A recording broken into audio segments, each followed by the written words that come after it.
Hallelujah. God has given us His word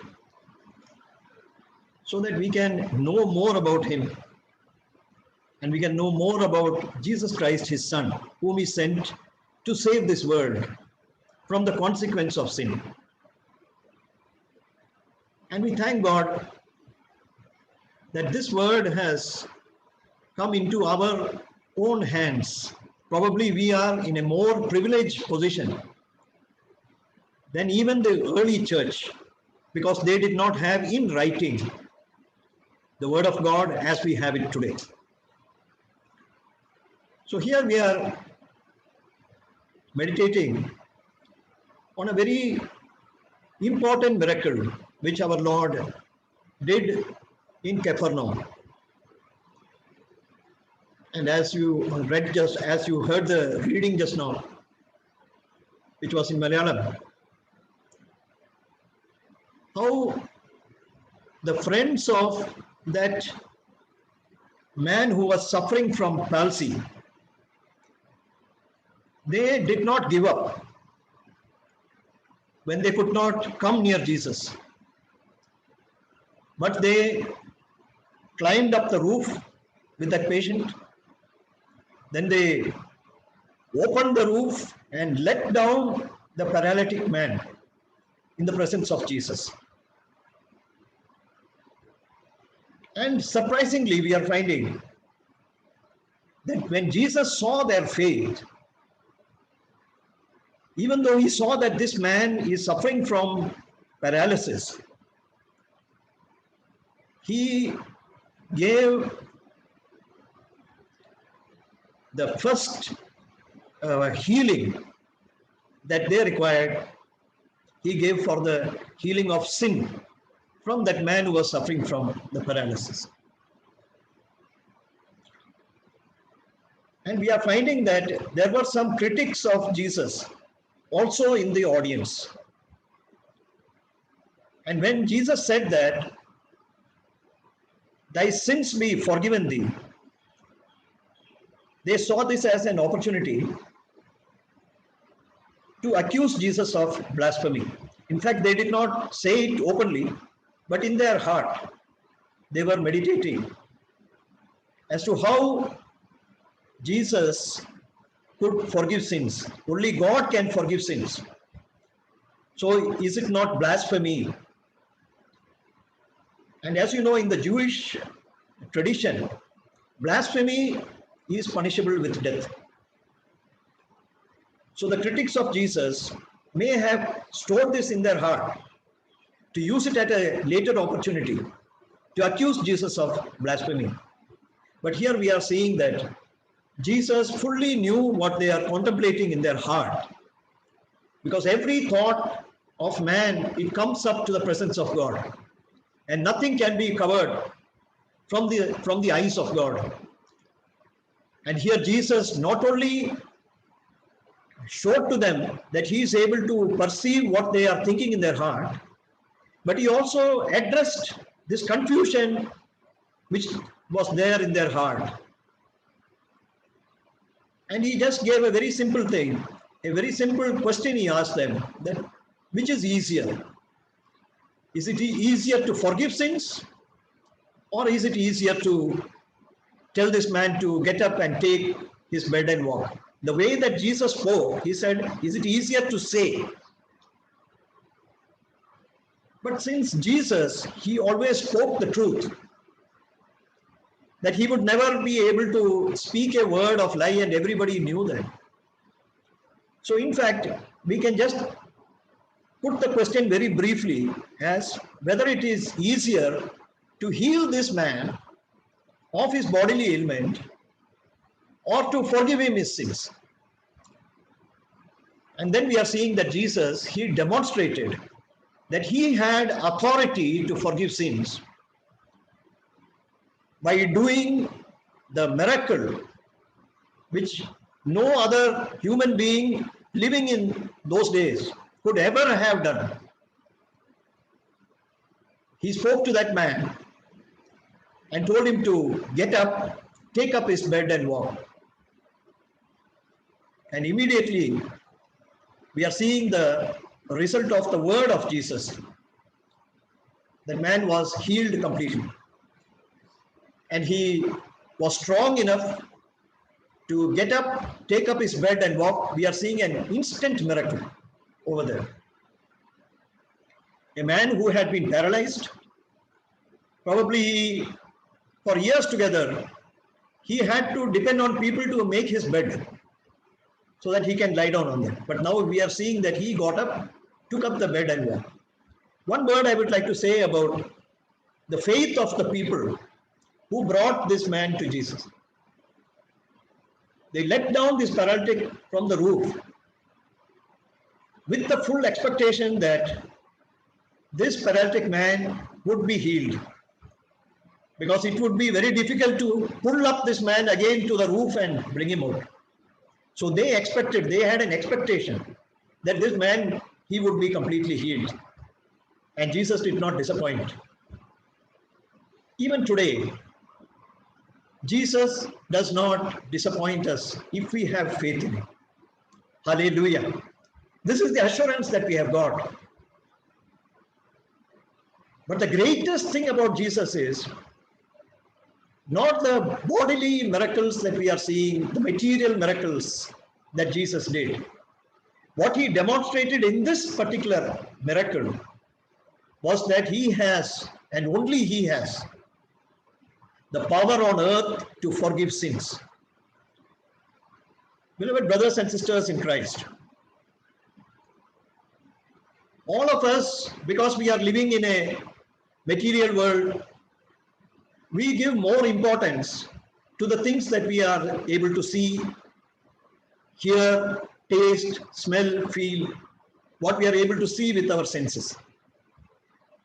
But there is a bigger world which is unseen. And to enter into that heaven, the place that God has prepared for us, there is only one qualification that is needed, and that is to be right with God. If we are not right with God, we shall not have entry into that place. And God's will is that we must enter. And that is why he sent his only begotten Son, Jesus Christ, into this world. And he brought forgiveness of sins.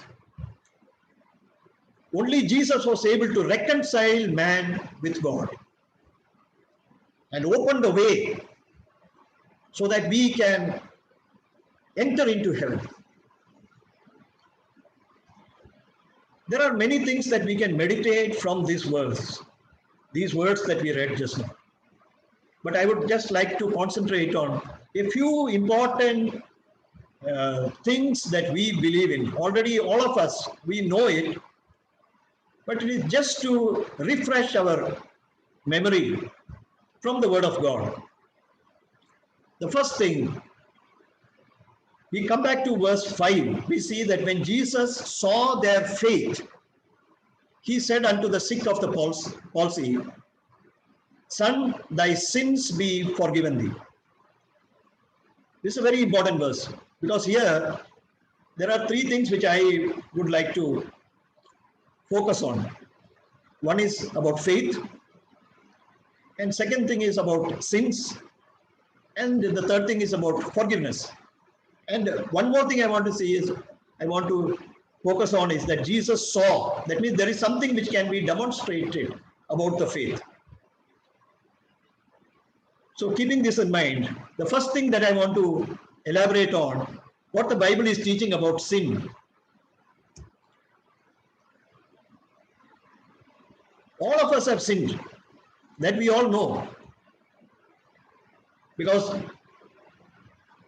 God is able to see what is in our heart, even before it is translated into an action. The sin, it exists in the heart of a man, and that is what produces the action. What is seen outside is probably the action, but God, he looks into the heart. Because first the thought comes, and then the thought, it leads to intents, and then from the intents the actions come. So one very important thing that we should remember is that God, He forgives sins. And the reason is very simple. God, He loves us. And today also, He is looking for an opportunity to forgive us all the sins that we commit. Because He created heaven for us to dwell there with Him. So that is why it is important for God also to reconcile us, to bring us to our final destiny with Him. But there is only one problem, and that is we are unable to see God. So God, He sent His Son, Jesus Christ, as a man into this world. And He forgives sins through His Son, Jesus. This is the way that God has designed.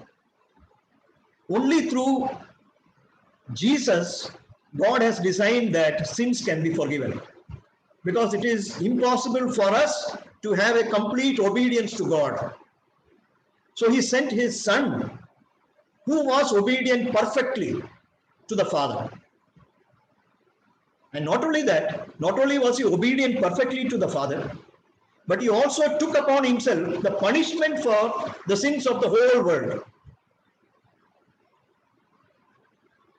There are some Bible commentaries which I used to read, which is authored by Warren Wiersbe. He has written some very good commentaries.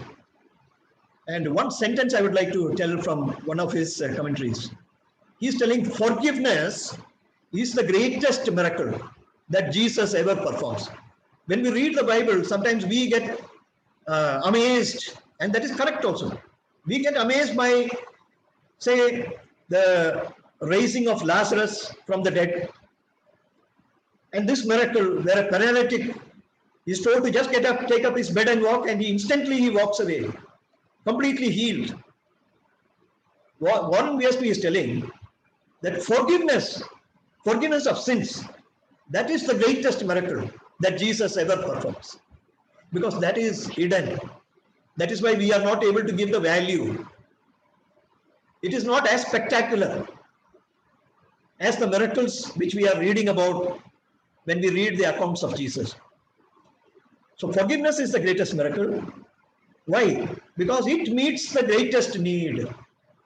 What is the greatest need? That is, after this earthly body, it perishes. We should have eternal life with God the Father. So it meets the greatest need. Only through forgiveness, we can come have access to the Father. Then another thing, it costs the greatest price. The greatest price that could ever have been paid was the blood of Jesus. You know, once I was meditating, how precious is the blood of Jesus. I think just one drop of that innocent blood, that could have cleansed the whole world of their sins. One drop. But Jesus was so generous. He poured out His blood to the last drop. So He paid the greatest price. The Father God, He paid the greatest price by sending His Son into this world to rescue us from our sins. So it is a great price. The treasury of heaven was emptied to purchase you and me and to bring us to heaven. So a greatest price has been paid. And it is given. Warren Wiersbe is telling, it brings the greatest blessing. Forgiveness, it brings the greatest blessing. And the most lasting results. The greatest blessing and the most lasting results that we get is forgiveness of our sins and everlasting life. It is a lasting result. If we get a healing from our body, or we pray for a miracle of getting, say, a job for somebody that we love, all these things will only have a temporal or a temporary result. It is only for this life. But the blessing which Jesus brought, it is for everlasting. It is everlasting. It is forever and ever. That is why forgiveness is the greatest miracle. When we read Romans chapter 5 and verses 17 to 19, there it has been explained through the Holy Spirit by Saint Paul that the sin of one man, Adam, it caused death to come into this world. Death is not only the physical death, but also the death of our soul. It was forever, it was separated from God. But all who will take God's gift of forgiveness and acquittal are kings of life because of this one man, Jesus Christ. Just as death came through Adam, life came through Jesus Christ. One man, because Jesus came as a man. And only one man brought life, and that is Jesus Christ. Christ's righteousness makes men right with God so that they can live. It is the righteousness of Christ that saves us. We are unrighteous. We are sinners. But the righteousness of Christ has been put to our account when we have faith in Jesus. And we were disobedient through Adam. We were disobedient to God. But the obedience of Christ, it made us acceptable to God. Next, when we see the first letter of John, chapter 1, verses 7 to 9. The blood of Christ, that is what cleanses us from every sin, it is written. No matter what is the sin that we have committed, each and every sin has been cleansed by the only substance by which it can be cleaned. And that is the blood of Jesus Christ. There is no other substance. There is no other substitute. No sacrifice can cleanse us from our sins. Only the blood of Jesus, which was offered once, one sacrifice. It was offered for us. And that cleanses us from every sin. But there is a way in which we can obtain the cleansing. And that is given in verse 9. If we confess our sin to him, he can be depended on to forgive us and to cleanse us from every wrong. So it is true that God has forgiven us our sin. It is true that the blood of Jesus cleanses us from every sin. But God has required us to confess our sin to him. Confess that we are sinners. Then we open the way for God to forgive us, and he is only willing to forgive us our sins. And Romans chapter 6 verses 12 to 14 is telling how we should live after we are forgiven. After we have forgiven our sins, we must remember about the great thing that God has done for us and live in gratitude for the rest of our life and not allow sin to control us. There was a time when we were being controlled by the spirit of this world. But once we have confessed our sin to Jesus Christ, through Jesus Christ, and obtained forgiveness for our sins, we are no longer under the domination of the spirit of this world, but we are subjected to the Spirit of God himself. That is the Holy Spirit. So there is, when we take strength from God, then we will have control over our body so that we do not allow it to sin anymore. Beloved brothers and sisters in Christ, it is no exaggeration to say that after a man has surrendered his life to Jesus Christ, getting forgiveness for all his sins, then he can truly overcome every weakness which is there in his soulish realm. Whatever may be the weakness that a man may be having, he can get a control over that weakness after he has surrendered his life to Jesus Christ. Because the one who is dwelling within him is greater than the one who is in this world. That is what we are reading in the word. And then we are free under God's favor and mercy once this happens.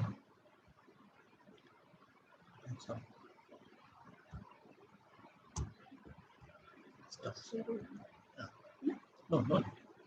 So the next thing is, when Jesus saw their faith, he said unto the sick of the palsy, Son, thy sins be forgiven thee. So about the forgiveness of sins, We have already meditated that you have to come to God and obtain the forgiveness. We have to confess our sin, and then God is willing to forgive our sin. Then about faith, what do we see is that, first of all, man must have faith in God. Nowadays, education has to some extent reduced or eroded man's faith in God. Man believes only in technology and science and in things which can be seen, things which can be felt. So they do not believe in a God who is the creator. But the word of God, it is teaching us that only faith can please God, because God is hidden. And the only way to please God is through faith. So what should we believe? First of all, we must believe that God exists. For believing that God exists, we have to only look closely into nature. The things that we see around us, which have been created by God, the powers which are in the sky, the planets, the vastness of the universe, when we study it, and the precision with which our earth is moving. When we see how the sun rises and sets, and there is an order, a perfect order in which everything has been created, and how things in nature are depending one upon another for their existence. When we see all these things and the precision and the beauty of what God has created, then we can only believe that God, He exists, because it was not possible for these things to come accidentally. So one has to believe that God exists. It is not only to believe, but we must depend on God. Faith in God, it is not only that God is dwelling somewhere away in the galaxy He is dwelling, but one must depend on God. That is what is faith. Believing that He rewards. So when we depend on God, we must also believe that because we are depending on Him, God will reward us. So will He come and He, is He able to see us? There are millions of people in this world. Is God able to see me? Is God pleased with what I am doing? Will He reward me? Do I believe that? Do I believe that if I sincerely seek Him, believing in Him, then He will reward me? This is what is told in Hebrews chapter 11 and verse 6. I will just paraphrasing what was written there. Hebrews chapter 11 and verse 6 is saying, you can never please God without faith, without depending on Him. Anyone who wants to come to God must believe that there is a God and that He rewards those who sincerely look for Him. Hallelujah. We have the word of God. It is telling us that God He rewards who are sincerely looking for Him. We have to just believe. And the second thing we must believe is faith in Jesus Christ produces eternal life and resurrection of the body. You and I, we are believing in Jesus Christ. And why do we believe in Jesus Christ? Because only faith in Christ can produce eternal life and resurrection for our body. After our days on this earth are over and we return, dust must return to dust. But there is a resurrection for the body. And that is precisely what Jesus, He revealed in John chapter 11 verse 25 to 26. When He was speaking to Martha, He said, I am the one who raises the dead and gives them life again. And this is the condition. Anyone who believes in me, even though he dies like anyone else, he shall live again. You and I, we don't have to be afraid of death of the body. Because eternal life is guaranteed to you and to me because we believe in Jesus Christ. And the man who dies, he is given eternal life for believing in me. That is the condition. Jesus looks whether this man, he died believing in me. If he died believing in me, then he has a resurrection and he will live again. He will live again, not a simple existence, but he will be living in joy in heaven with the Father as a child of God, as a co-heir with Jesus Christ. That is what the Bible is guaranteeing us. So, in whom should all men have faith? This is the question. And by what means? I always talk about my days as a Catholic. This is one point I did not know. In whom should all men have faith? Some churches teach that it is Jesus Christ is inaccessible. You cannot go directly to Jesus. So you got to have intermediaries, people who have died as saints. So you can only approach through those saints. You can pray to Christ. That is what we were being taught. We could not go directly to Jesus Christ. But surprisingly enough, after I came to the faith, I understood that even among believers, they are looking for intermediaries. They are looking for some miracle man or a pastor who will pray for them. And only through the prayer of a living saint of God, they can have access to God. But is that what the Bible is teaching? So in whom should men have faith? They should have faith only in one person. That is in Jesus Christ. And how do we have faith? It is not by seeing anything. For us, what we can see is what we can read actually. That is the Word of God. We have the Word of God through which we can have access to faith. That is what is taught in John chapter 20, verse 30 to 31. Because there, John is explaining that why he wrote the Gospel. And the Gospel account is not a biography of Jesus Christ. It is not a full life account. He's saying that the essential things, whatever you need to know, I have written down over here. Jesus has done many more things than this. I have not written all those things. But these things I have written. And he is explaining for what reason he has written. John chapter 20, verse 30 and 31. Jesus' disciples saw him do many other miracles besides the ones told about in this book.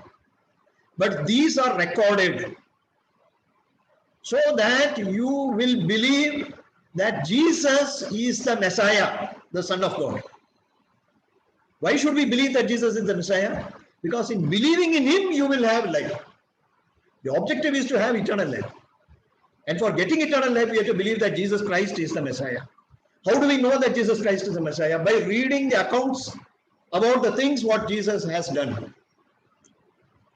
Not only the miracles, but also how he laid down his life on the cross, how he died, he was put in the tomb for 3 days, and how he conquered death and came out of the tomb alive. And he was seen not for 1 or 2 days, but for 40 days. He was seen by many people. There were eyewitnesses.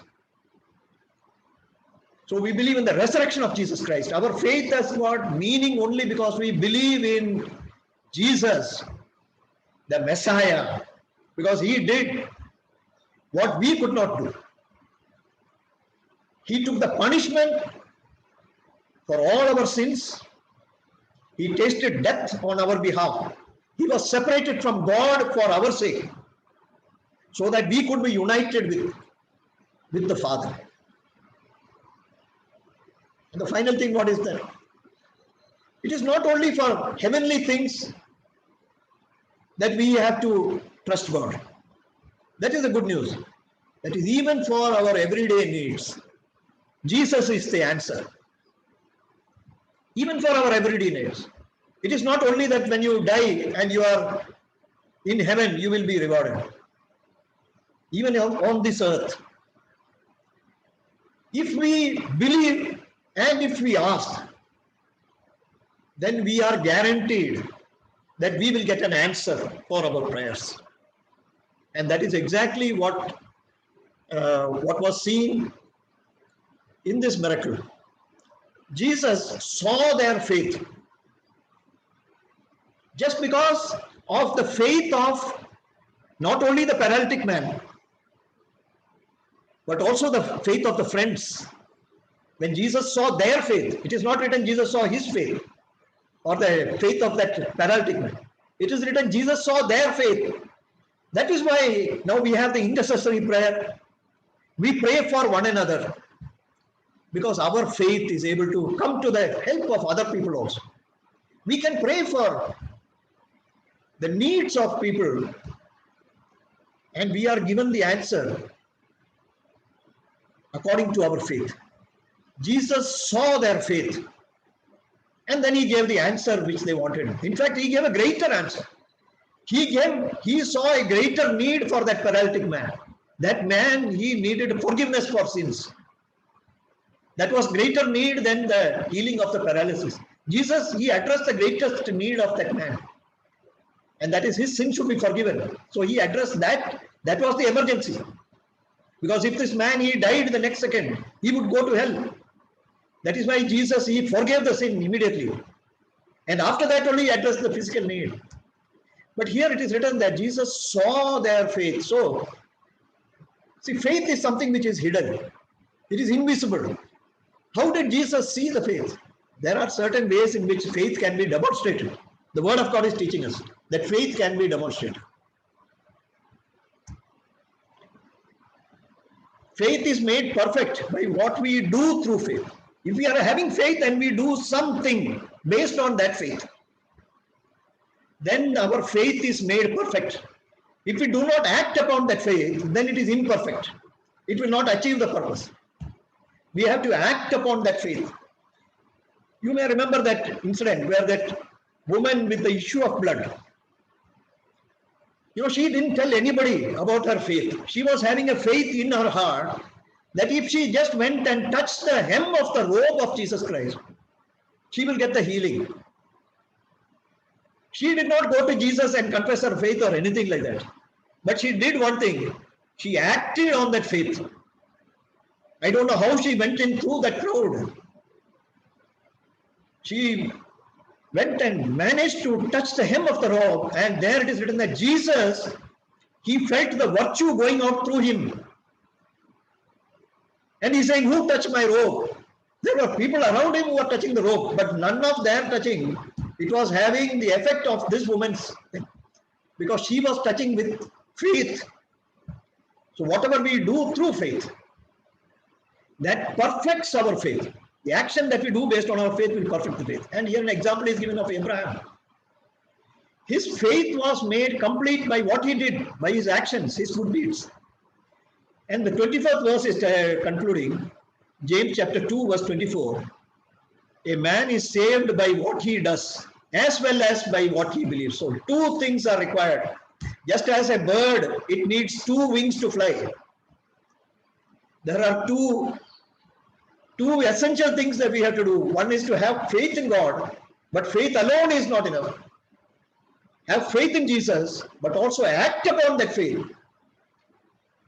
Then only we are saved. And the next thing, faith it is made effective through love. Coming to this example, we are finding that the friends of that paralytic man, they took all the trouble to get this man healed from Jesus, because they didn't stop, even though the place was crowded, but they climbed to the roof. It is not an easy thing to carry a body. But they worked through love. They had faith in Jesus, but the love for that friend, that is also what Jesus saw. When Jesus, he saw the faith, he saw the love also operating through that faith. And Galatians chapter 5 and verse 6 is telling about that.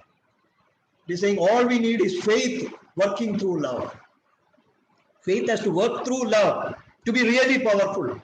Beloved brothers and sisters in Christ, do you know why the prayers of our mothers, they are very powerful?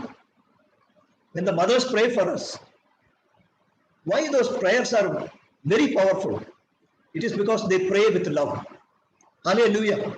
We as parents, when we pray for our children, because the love is operating through our faith, that prayer will be answered. I'm telling you, Because God will not be indifferent when he sees a prayer made through faith and through love. So this love, there has to be a love for God. In the faith, when we come to the realm of faith, it is not only a love for our fellow beings, but also there should be a love for God. And this love is not based on what we are seeing also. We are not living in a time when Jesus is in this world in a visible form. But 1 Peter chapter 1 and verse 8, it is written, you love him even though you have never seen him. How is this possible? It is possible, beloved brothers and sisters. You take one step towards Jesus. Through the Holy Spirit, he pours love in our heart. This is a mystery. How is it that even though we have never seen Jesus, how do we love him? Because we took one step towards him in love. And he takes the remaining, he walks the remaining distance and he comes and lives inside our heart. So we love him even though we have never seen him. Then you trust him. Even though you have not seen him, you are trusting him. Then you are also happy, even though you are going through troubles, maybe you are going through the fear of this pandemic. But there is a happiness deep within you. And it is written that it is an inexpressible joy that comes from heaven itself. This joy is coming not from our psychological thing. It is coming from heaven itself. This joy is coming because the Holy Spirit pours this joy into us. And the second part of the love is we do not love only God, but we love one another. If we truly love Jesus Christ, then automatically, without any strain, without having any compulsion, the love starts pouring out from your heart. You cannot be indifferent to a suffering brother. That is what the Bible is teaching. This is not to accuse anybody. But the thing is that if we truly love Jesus Christ, this will come. This is a reaction. That one starts loving his own brother. 1 John chapter 4 verse 20 and 21 is telling, if anyone says, I love God, but keeps on hating his brother, he is a liar. For if he doesn't love his brother, who is right there in front of him, how can he love God whom he has never seen? And God himself has said that one must love not only God, but his brother also. Beloved brothers and sisters in Christ, I hope, though this has not been a very detailed teaching, the few essential things what have been taught over here, I hope that this will be of benefit to you, that the Holy Spirit will take these things what have been spoken and put it to use in your life also, so that you can increase in your faith, in love towards God and love towards brothers. And also, if there is any unconfessed sin in our life, we can come boldly before the throne of grace and confess to God, because the blood of Jesus Christ, his Son, cleanses us from every sin. This is the encouraging word that God has given us today.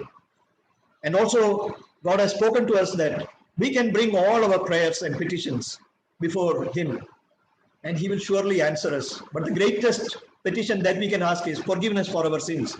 But we can also come for our earthly needs and get a sure answer for our prayers. May the Lord bless you with these words.